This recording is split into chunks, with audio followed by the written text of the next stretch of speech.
Yeah. Okay.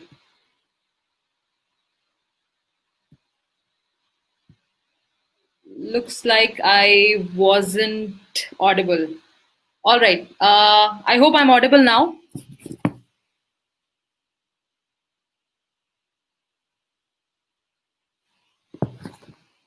Okay. I'm sorry about that glitch. Okay. So let's begin again. Uh, Today we are going to discuss about current trends and innovations in voice over IP.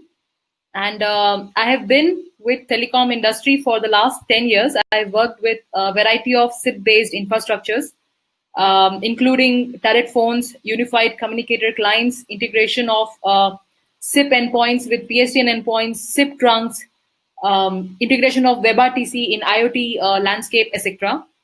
And I've written a book which basically deals with the topic of how best to integrate WebRTC in SIP-based landscapes.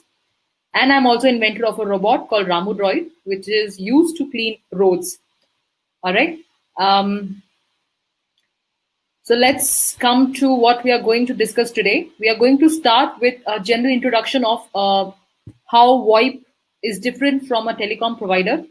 And then we are going to the heavy section of today's session, which is going to be open source tools and technologies in VoIP.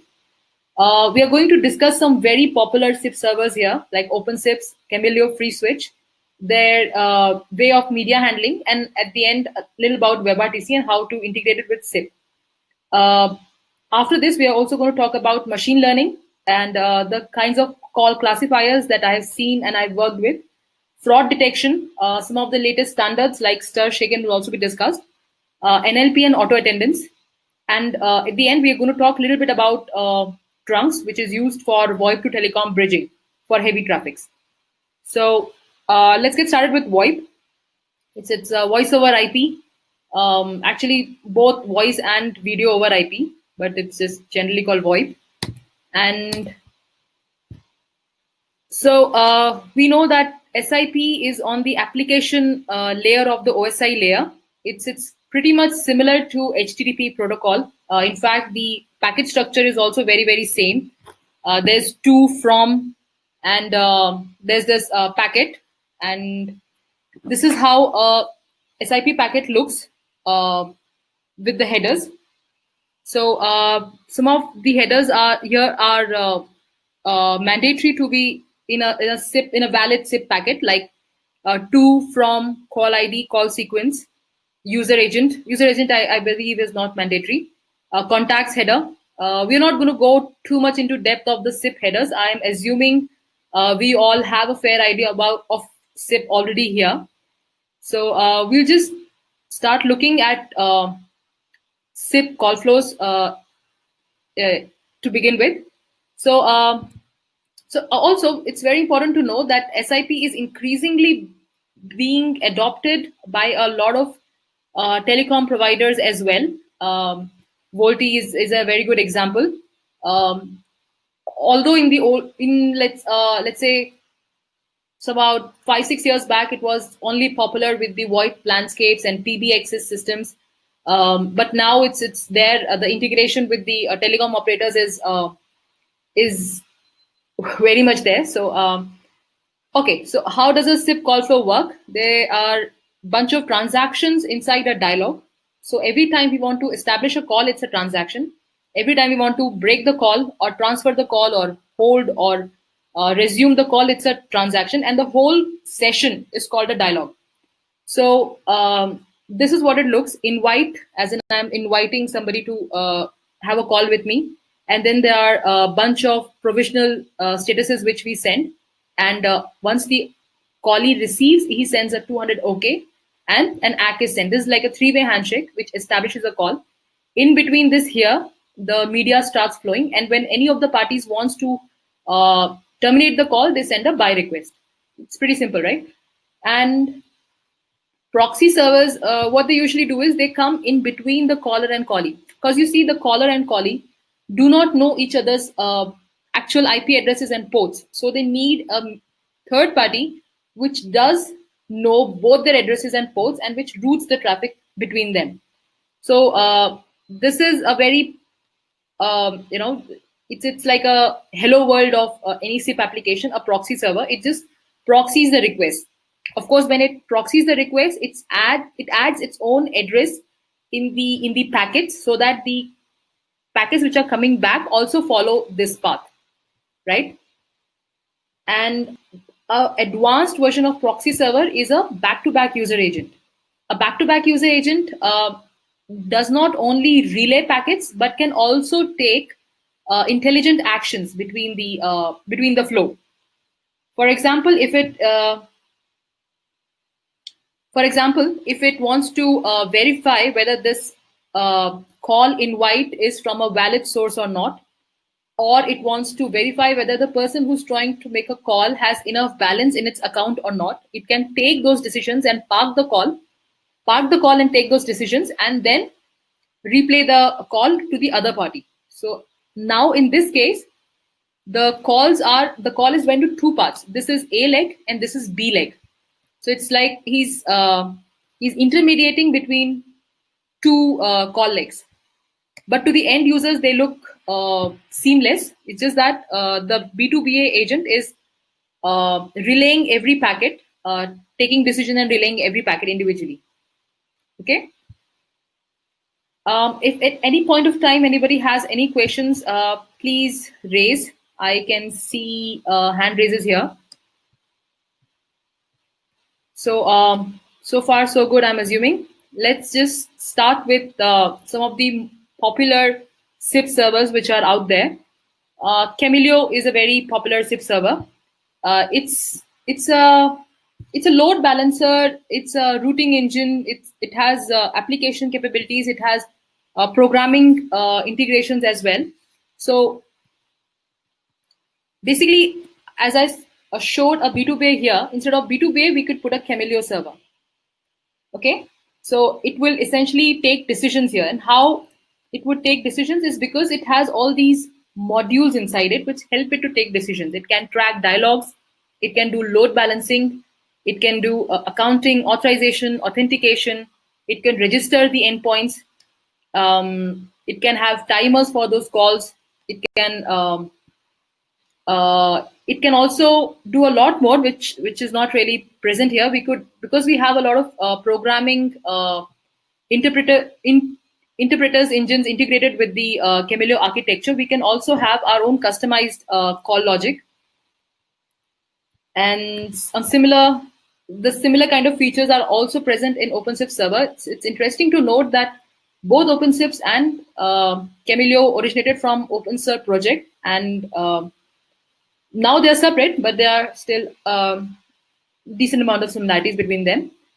OpenSIP also, like Kamailio, has modular architecture where we could plug the modules that we want to use and unplug the modules that we don't want. For example, let's say if we want to use Opensips as a load balancer only, then we don't have to take care of messaging and presence in it, because it is just going to balance the load.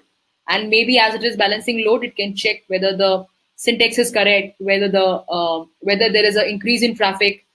So we don't have to include the unrelated modules in it. And yeah, all of them in the core architecture, you can see the similarities. They have memory managers, locking managers. They have a stack inside them.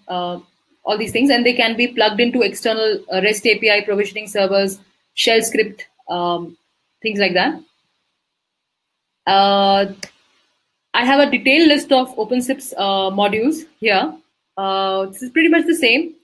Any SIP server has to have these functionalities to be efficient in routing SIP call flows. Presence, signaling, being a registrar, handling dialogues, UAC, auth, etc. There are some more modules here which are used for fraud detection and to see whether there's a spike in traffic. We'll be discussing them later in the presentation. And let's come to Freeswitch. So all my demos today are going to be around Freeswitch, because I didn't want to confuse with too many SIP servers. So I've designed all the demos around Freeswitch.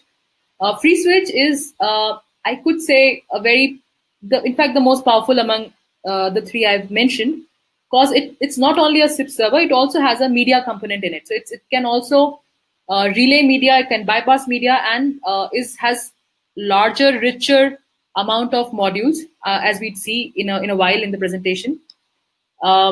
Since it has media component, it also has inbuilt codecs and applications like voicemail, conference bridges, eavesdropper, some of the applications which are provided with the server itself.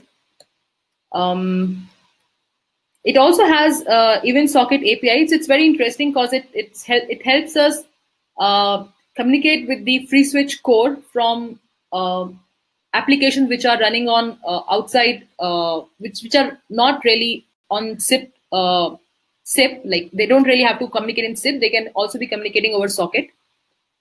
And yeah, let's get started with how we handle media with SIP.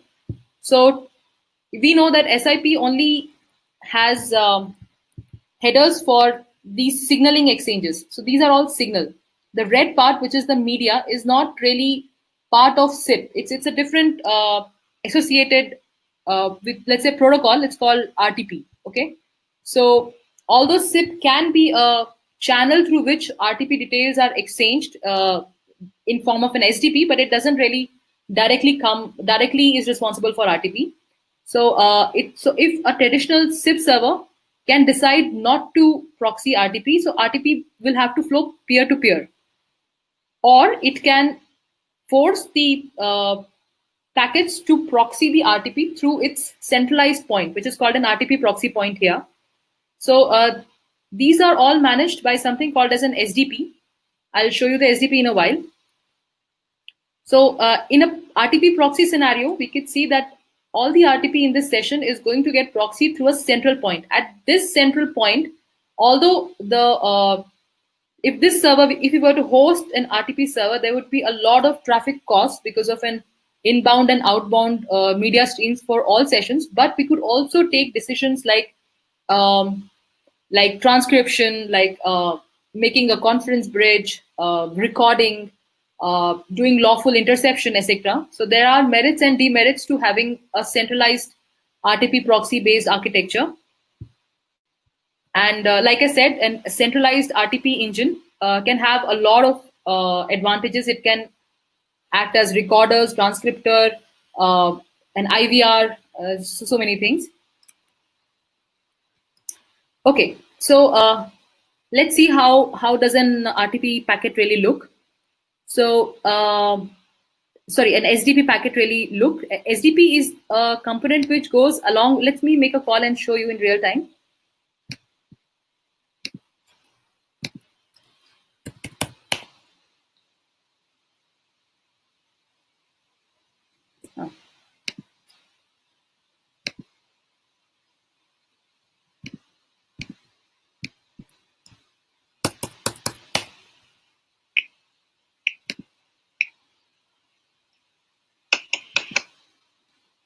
I'm not getting packets now somehow. Let me restart the capture. This is called a Wireshark.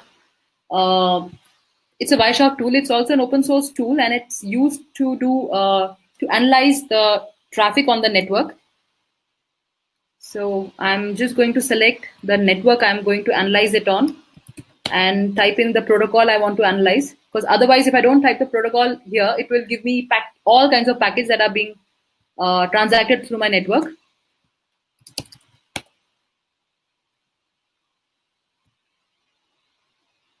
Oh no, it's probably something not right with Wireshark right now. Never mind. Yeah, so these are the protocols that it's decided that it will send. Here we can see with every media attribute the name of the protocol. For example, here I've decided to send Opus as my preferred protocol. So when we are doing a handshake here,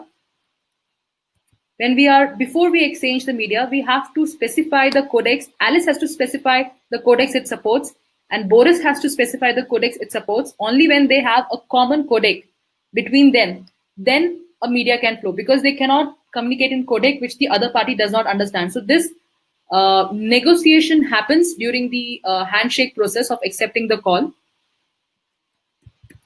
and the exchange of this information carrying the preferred codecs, the bit rates, is through the SDP. Okay, there are multiple ways in which the server can decide, or each other can decide the negotiations of the codecs. It could be generous, greedy, or Scrooge. Sorry, I'm not going to dive too much in detail about it right now. I'm going to talk about transcoding. Oh, that's why it's not working. There's something crashed there. That's okay. Let's just start talking about transcoding. Why is it used and what are the advantages? So let's say if both the parties, Alice and Boris, assuming, don't have codecs that they each support, like Alice doesn't have the codec which Boris supports, or Boris doesn't have the one which Alice supports. In that case, we need a transcoder in between. A transcoder will ensure bridging between two different codecs. It could also be for signaling, like for example, here the signaling is on H323 and here the signaling is on SIP. So it can bridge the signaling, or it can also bridge the media. For example, here it is G711 and Alice supports G729. So the transcoder's responsibility will be to ensure that the packets in real time are transcoded to these codecs. And it's not just for scenarios where there is an active call. It can also be used when we have to play announcements, because different endpoints could be on different bandwidths and would prefer different bit rates. And also when we are storing a call and recording and storing a call, we can decide to change into a more efficient format so that we can store it better. And most of these media capabilities are handled by a session border controller. For example, when there was a codec mismatch between WebRTC and SIP infrastructure, some of the like G7 protocols and H.264 were not supported by WebRTC. At around those times, about 3-4 years back, session border controllers were very, very critical when we have to do a communication between SIP and WebRTC. And they were the ones responsible for transcoding the codecs from VP8 to H.264, and from VP8 to G7, G711 or G712, and from Opus to H.264. Sorry, VP8, VP9 is the video profile, so that to H.264, and Opus, which is the audio one, to G711 or G712. And there are multiple media manipulation modules which come along with Freeswitch. Some of the ones are SoundTouch, LATSPA, BERT, Port Audio, and these MRCP ones, which will allow us to integrate with an existing MRCP-based media servers, which has additional facilities. For example, the media component of Freeswitch may not be rich with all the features that a modern VoIP system may require, such as ASR, automatic speech recognition, or call classification, or audio biometrics, but a third-party server could, like for example here. So this communication can be handled by a module called UniMRCP, which is just like communicating on MRCP protocol between Freeswitch and external server. This is an example of IBM's Watson module for Freeswitch. They basically provide a modular integration between their endpoints and a Freeswitch server, so that we could use their speech-to-text, text-to-speech, and other assistant and virtual agent like features, and plug it onto an ongoing call. So it's a SIP endpoint which talks to their endpoint. So yeah, it pretty much happens seamlessly. We would not really know when the text-to-speech is happening, but the text-to-speech can play out announcements, and speech-to-text can help us doing real-time transcription, which can actually tag the call and classify the call. And it's very important for monitoring the call, whether any unlawful activities are happening on the call, etc. So from that standpoint, let's talk about call mixing and conference bridges on Freeswitch. I'll just quickly check if there is any hand raised. Okay, none so far. Good. Yes. Call mixing. So there is a module called Mod Conference on Freeswitch, which basically allows us to do a lot of conferencing related activities. Like there's call mixing, there's playing announcement, silence detection, taking the energy up, so that because all the 4 people may be on different kind of, or not 4, many as there are in the conference, could be on different kinds of devices.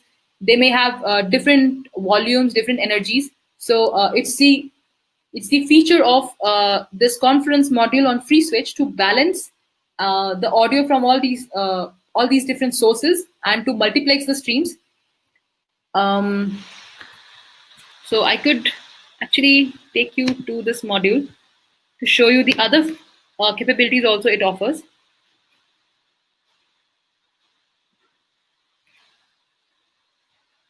You can see this energy up, energy down, energy equalize. In addition to that, it also has gain control, the silence detection, or these things, and IVR inputs. So because when you join a conference, you may want to add an IVR with your PIN to be authenticated to join that conference. And yeah, and recording simultaneously with the conference. So there are a lot of features out of the box with the conf module here. Okay, moving on.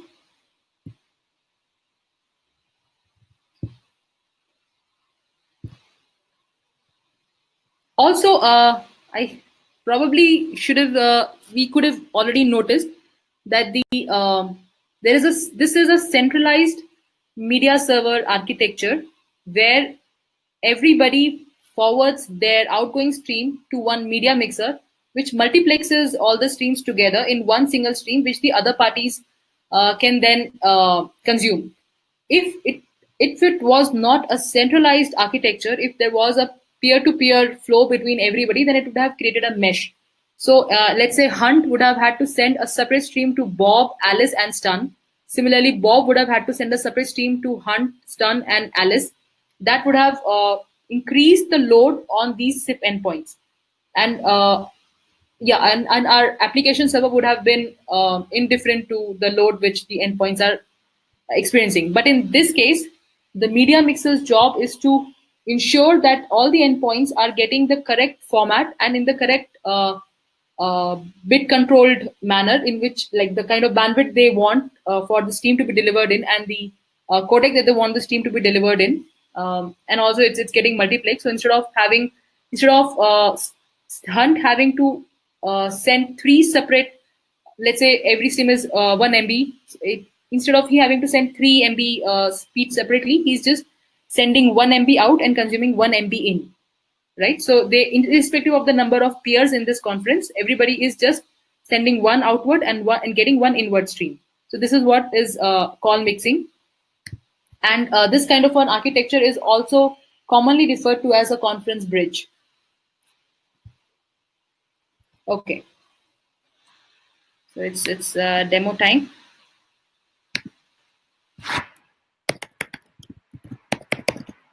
This is I'm running a local conference, a local Freeswitch server, and I'm running it on Mac OS. It's best to run it on Debian. If you want to have a publicly available SIP server, then you can also run it on EC2 instance of AWS. And this is one of the endpoints I have registered with the SIP server. Okay, you can see that here. So here, my Sophia, I have one profile.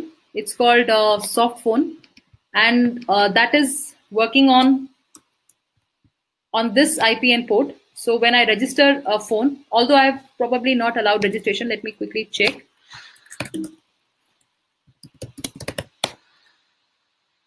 Yeah, disable registration. So I have disabled registration here. If I had allowed registration, it would have registered. But because I just want to demo calls, I have decided not to do registration. Registration is used when we want to have features like presence and detection of the callers, and not just as a proxy. A proxy agent may not have to keep registered values, but a application server of a PBX would want to keep all the users registered so that the call is routed efficiently to their IP addresses and port on which they are available, and it also keeps refreshing the registered values of these people.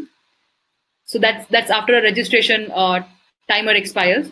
We'd not discuss it here, but yeah. So I've disabled it here, and I'm going to show all the applications are monitored through dial plans. Let's say I want to show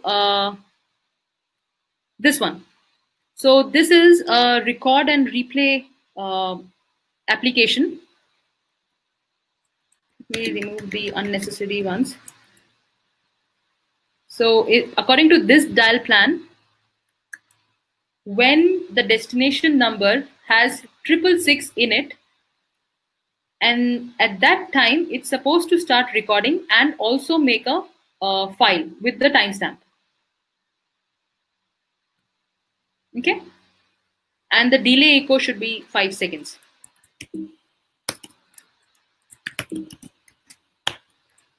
So once we make changes, it's always good to reload Mod Sophia. Mod Sophia is the module of the Sophia. Sophia is the SIP stack. So we are going to load the entire module and reload the XML.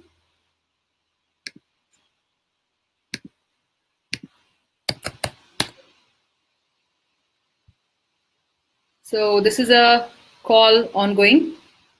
We need to wait for the recording. Call ongoing. We need to wait for the recording. Yeah. So we successfully made a call. You could see that from this. The application was executed.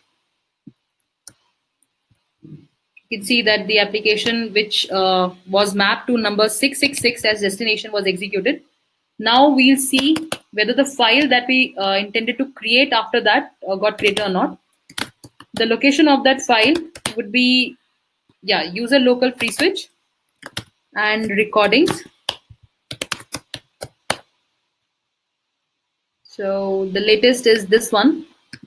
Let's play this file.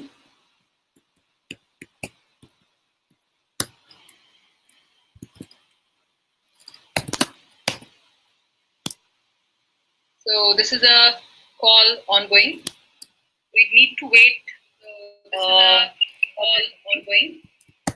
Okay. So you see that the recording was done and a file was stored here.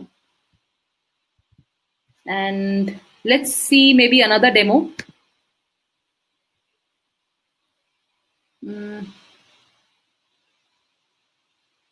Yeah, let's see the demo when we play back a tone. So instead of echo, we are going to play back a tone.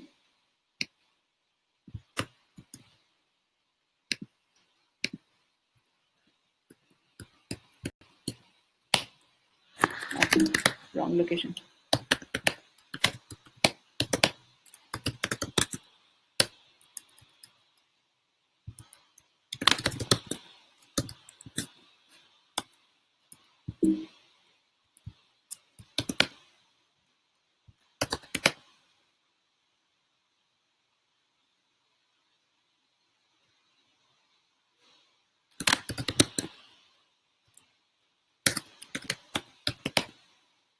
Yeah. So here I'm going to remove all these applications.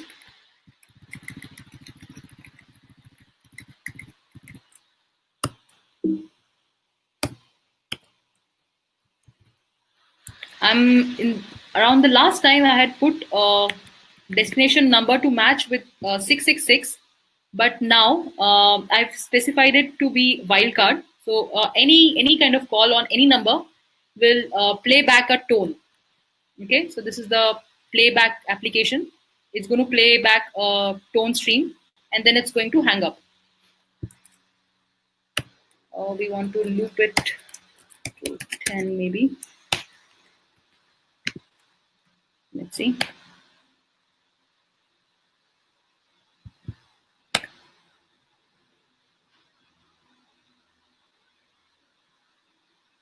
Okay, so just make call to any number. So this is the playback tone that we had integrated. And this is the call info that I am showing. Because in this application, I must have enabled, see, I have added the application which shows info of the call. So it will show an info and then will print this log and then will answer. It will sleep for 1 second, then it will play back the tone and it will hang up. So that's exactly what it would have done. It got the call, it printed the info of the call, it played the tone, then here it went for sleep, but it didn't print a trace for it. And then it played the tone and went and then hung up the call. Okay. Let's see if anybody has any doubts, if there's any hand raise. There are 2 hand raises. I'm not completely confident on how. Maybe you could send a chat with the questions. How can, okay. Oh, there are a lot of questions.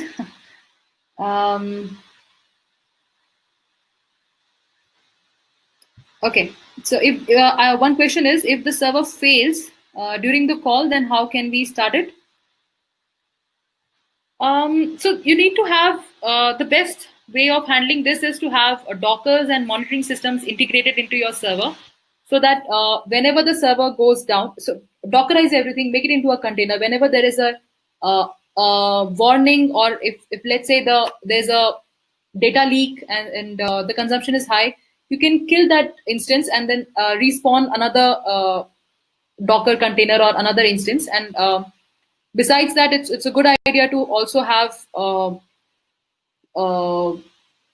balancers integrated before your SIP server, so that they should be the first point of contact to face any threats from the outside public IPs. It's not just the SIP server. There should be a component before it which should absorb all the load. If somebody tries to do a DDoS attack, that should be the one to handle the load, so that there are less cases in which our server can fail. But if at all there is any maybe a programming error in which the server has to fail, then restart the server after a downtime of that's configurable in the Docker file. After, let's say, the Docker container fails for some time, just restart the Docker container. That's the best way of doing it.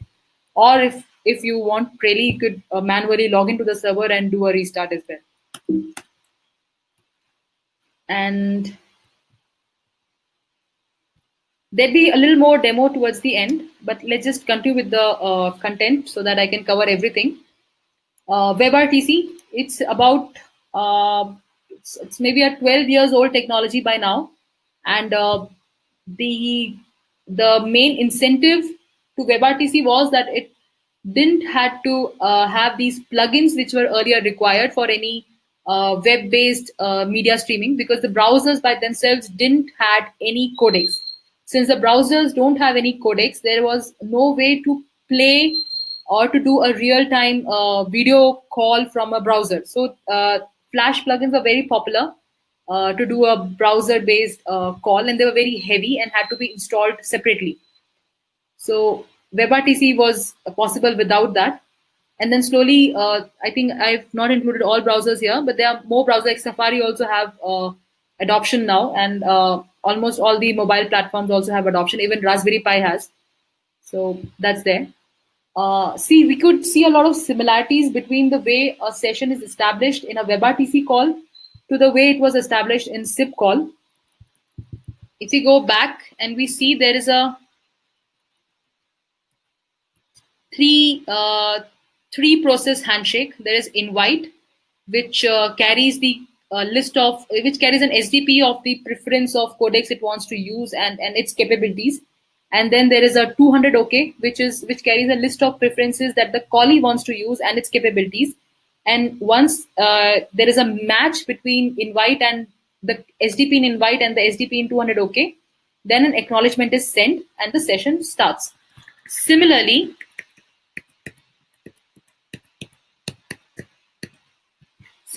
in the WebRTC as well, it's also an offer answer based mechanism. The caller, who's Jake in this case, creates an offer with all his capabilities. His capabilities include whether he supports audio or whether he supports audio and video both, what are the codecs which he wants to use, the bit rates of those codecs, and then his ports, his other details for the media streaming, and then he puts that packet and sends it as an offer to the callee, who in this case is Lisa. Lisa will get that offer. She will then also gather her capabilities and will tally whether she could accept that offer with her set of codecs. If there is a match of capabilities in both, then she creates an answer and sends that answer back to Jake. So this kind of offer answer mechanism is also in WebRTC. WebRTC is actually just a media stack. It is independent of the protocol. So we could actually plug in any kind of protocol with WebRTC. It could be SIP, or it could even be HTTP, or it could even be XMPP, anything, or just WebSockets, plain WebSockets, anything. We just have to ensure that we send the offer from caller to callee and send the answer from callee to caller. Okay. Yes. So, like I described, how to architecture your VoIP landscape. So it's always a good idea to have it's like a wall between your internal components and the external components. So in this case, we are using Kamailio as a proxy. Like in this architecture, we're using Kamailio as a proxy. This will be the first point of contact for any outside entity. The outside entity we cannot trust. It could be an attacker, it could be a malicious user, or it could be a genuine user. But we have to validate all the requests coming with the help of authentication by doing sanity checks. And only when we are sure that this particular packet from this user is valid, we need to pass it to the internal communication server. Okay, so once the packet comes into communication server zone, this is the green zone. So here we assume that the security checks have passed and that this is a valid packet which we have to process. So then we process the packet. We can see whether we want to include the media server in its path, or whether we want to start live recording, whether we want to do monitoring on the traffic. We could also call external APIs to see whether this person has enough balance, whether he has authorization to call to the party he wants to call, etc. And then the communication server will create another leg. It will park the call, do all these checks. It will then create another leg for the call to be forwarded to where it wanted to forward. For example, this in here, client A wanted to call this telecom carrier with number 123567890. So after doing all the checks, Kamailio passes it to communication server. Communication server passes it to another SBC, which is like an outbound SBC, and that will talk to the telecom provider, and telecom provider will forward the call to this number. Okay, so why do we need another layer on the outside? While coming inside, we can understand we want to check whether this packet is secure or not. While sending the packet outside, also we want to do a couple of things. One, we may want to remove any headers which contain confidential information like session keys. We want to also remove headers which contain our private IPs. For example, when the packet was processed within our infrastructure, we would have added additional proxy headers and via headers. We want to remove this called topology hiding. So we don't want to expose our internal processing footprints on that packet, and we want to clean that packet before sending it outside towards a telecom carrier. Okay. Okay. Let's see if anybody has a doubt.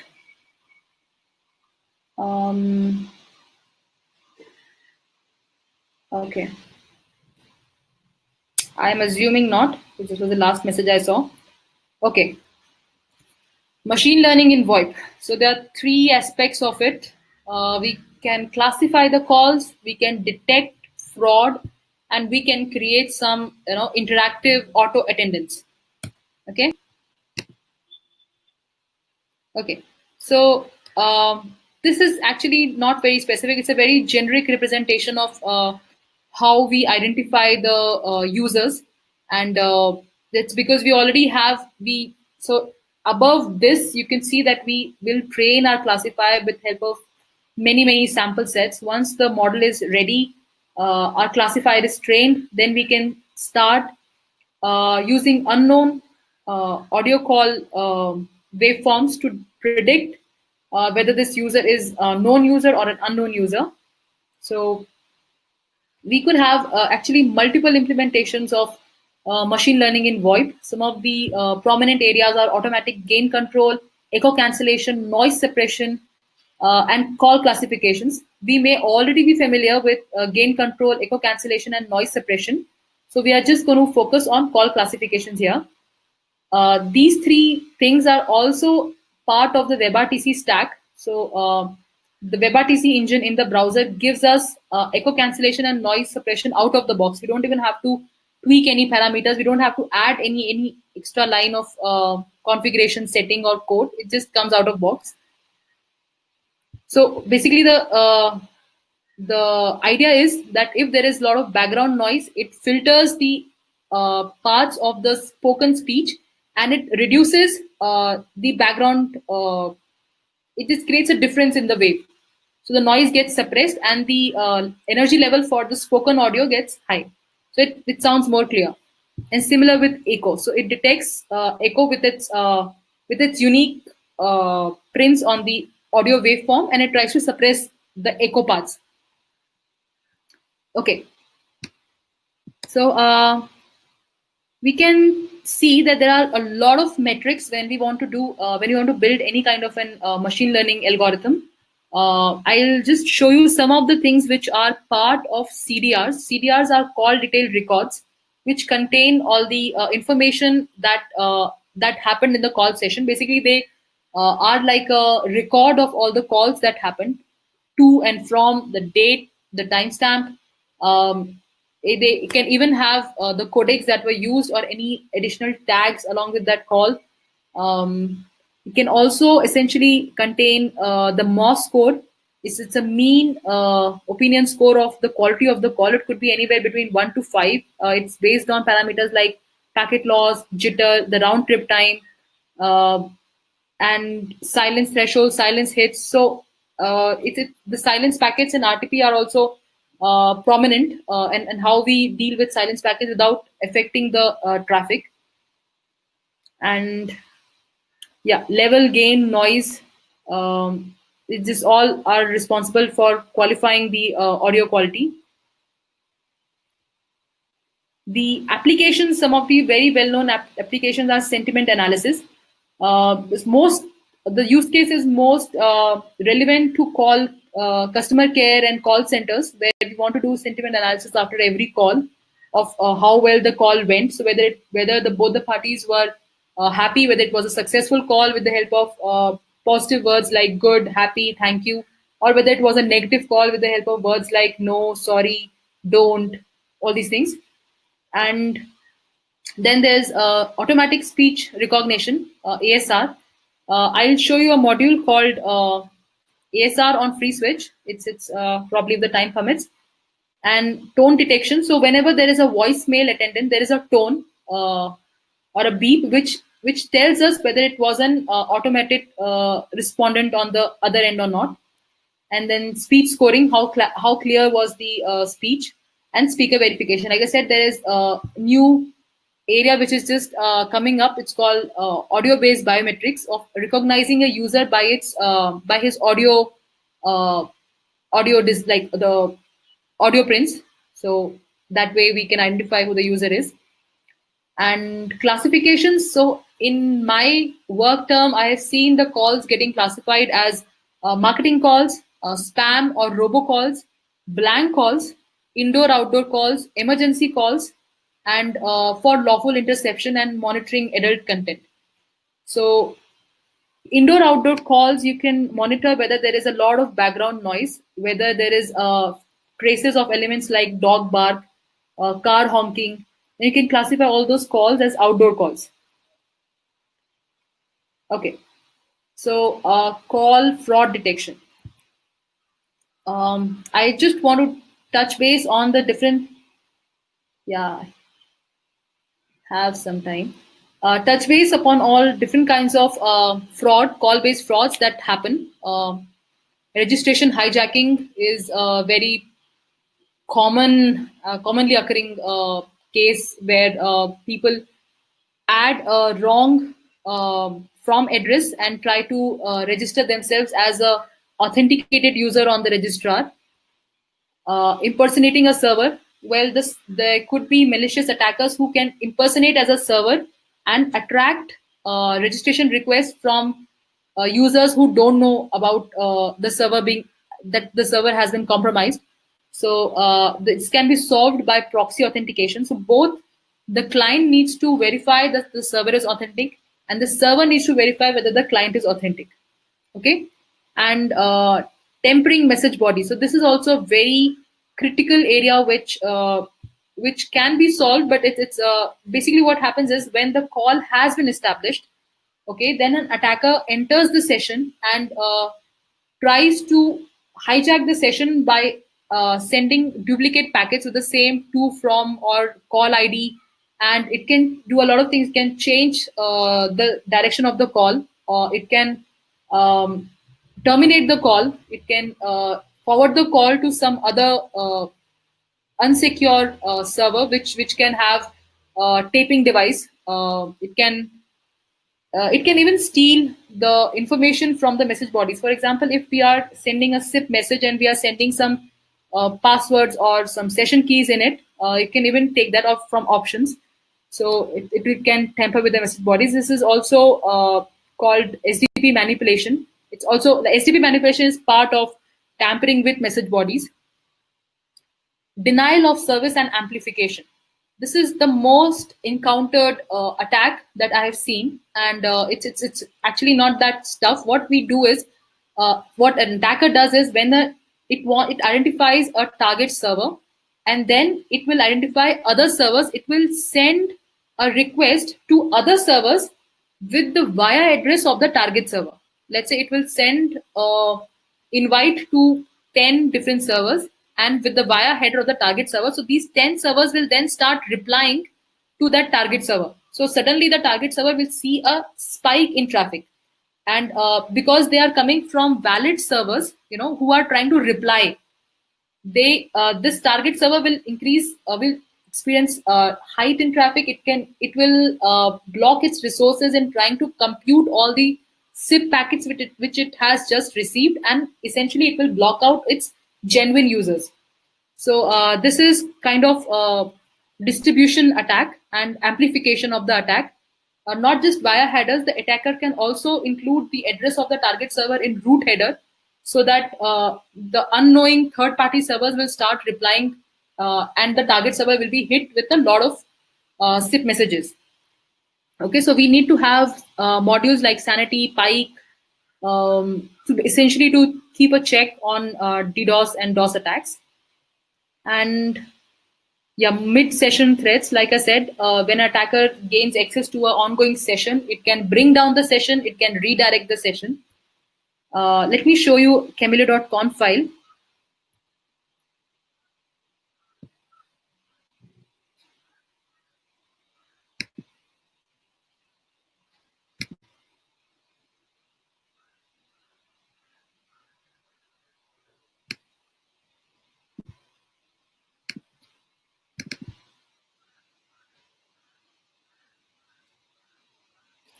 I'm trying to see if I have no.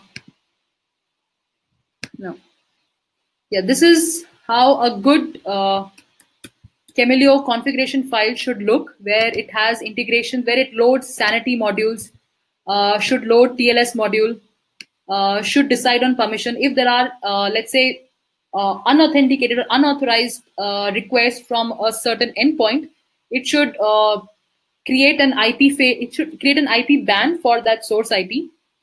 So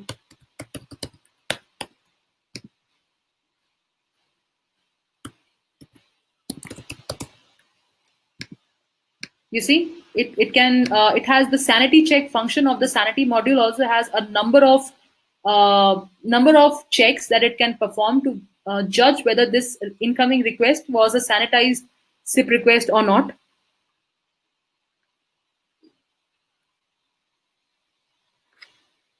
And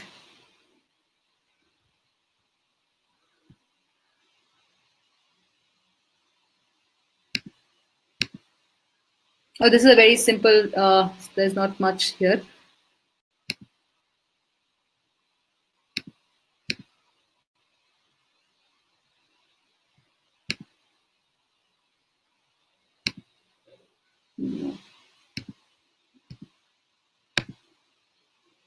Okay.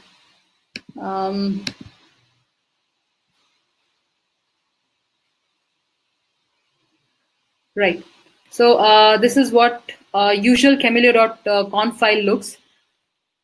This is an XML, a configuration-based routing here. We can also have programmable routing logic like in Lua or Python or even JavaScript, even Java. There are a lot of programming language integrations. So we can check whether the request that was coming is from a method that we recognize. For example, if we do not want to support subscribe, or we don't want to support options, we can selectively reject those messages and send an error. We could say something like, if method is options, then send an error reply. Okay, so this will ensure that we don't have to relay the kind of messages that we don't want to support. Okay.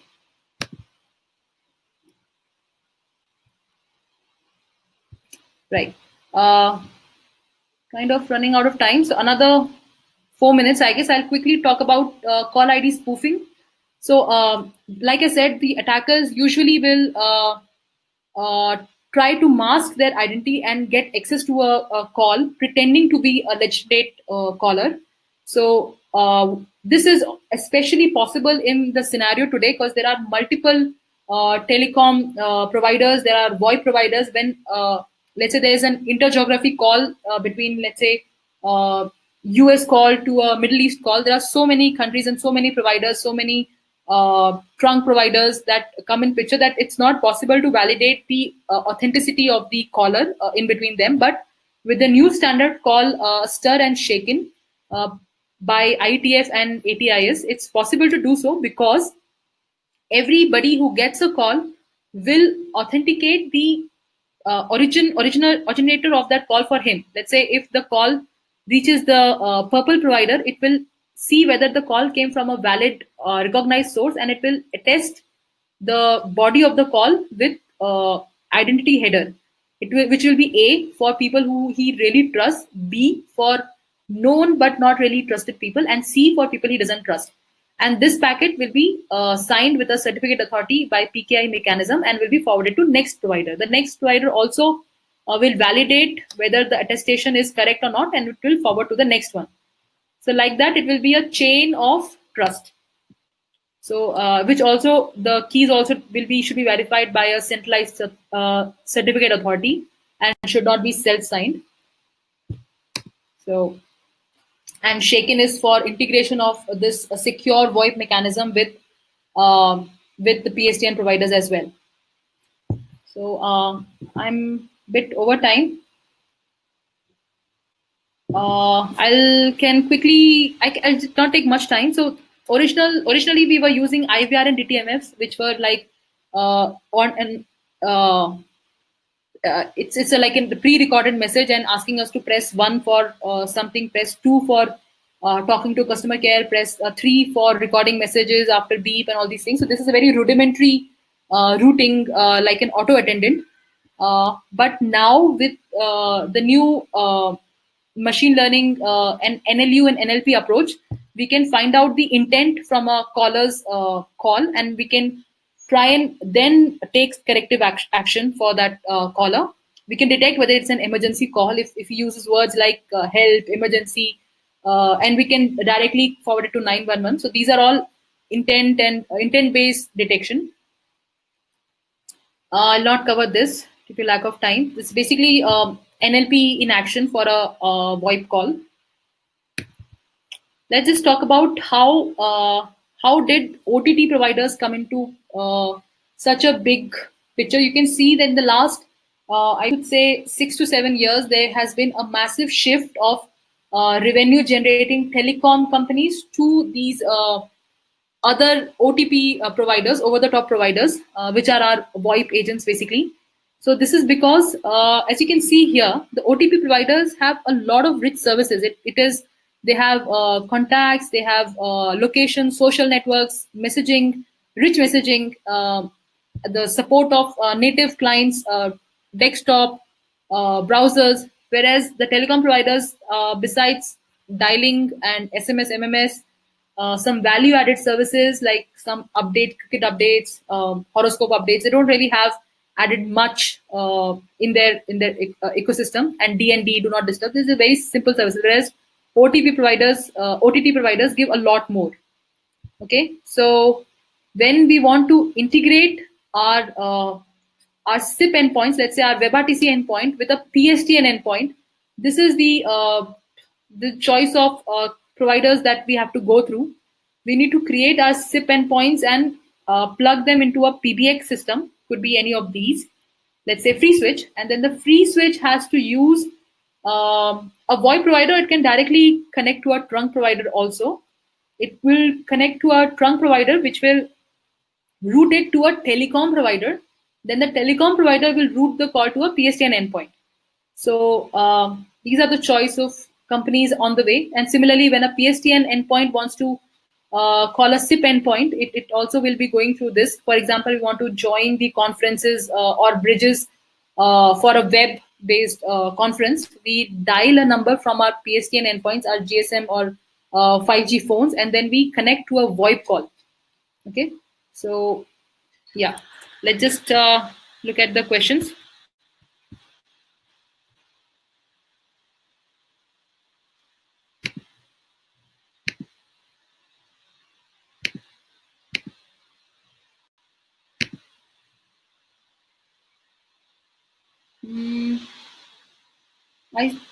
I came to know there are 4 questions. I can't really see any. Can the people who had questions, can you type the questions, please?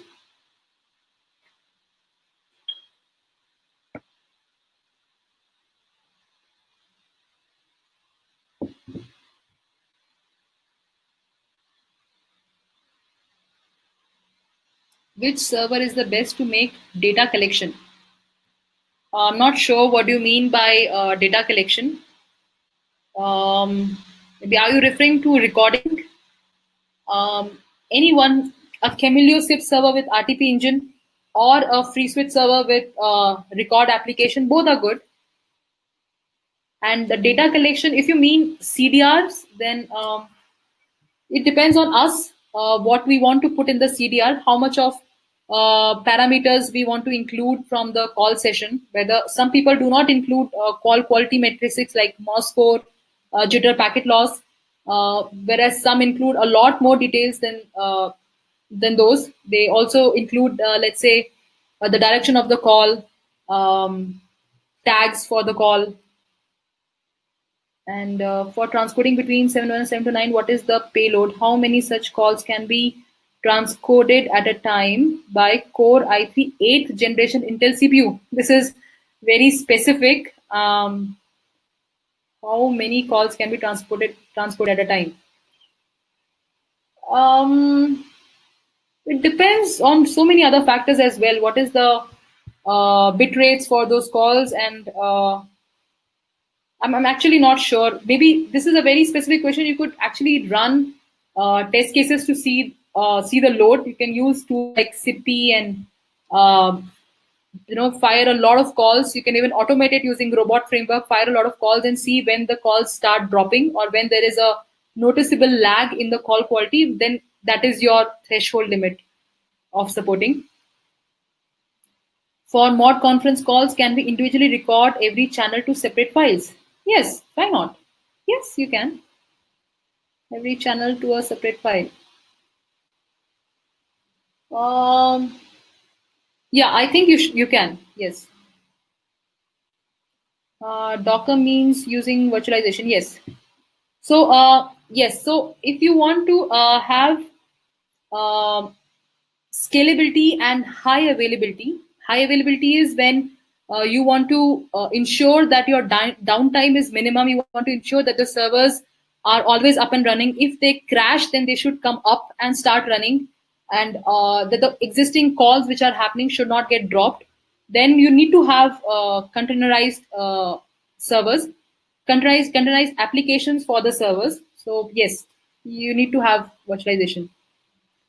Three-way handshaking. If we cover the window behind you so the live version won't affect our visibility on the face. Oh, that's too late to give that feedback now. Should have read it in the start. Man-in-middle attack. Yes. Can request for improved call transmission. Okay. Uh, yes, of course, you can connect with me. I think I've got all the questions covered. So yeah, you could reach out to me on this. One second.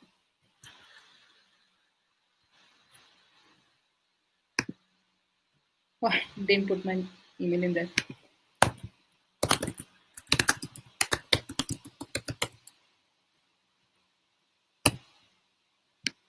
Okay, so you can reach out to me on this email.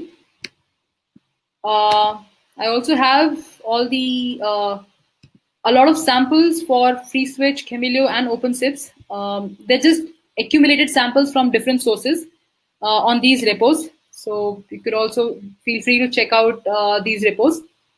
And that's about it. I think I'll wrap up my session now.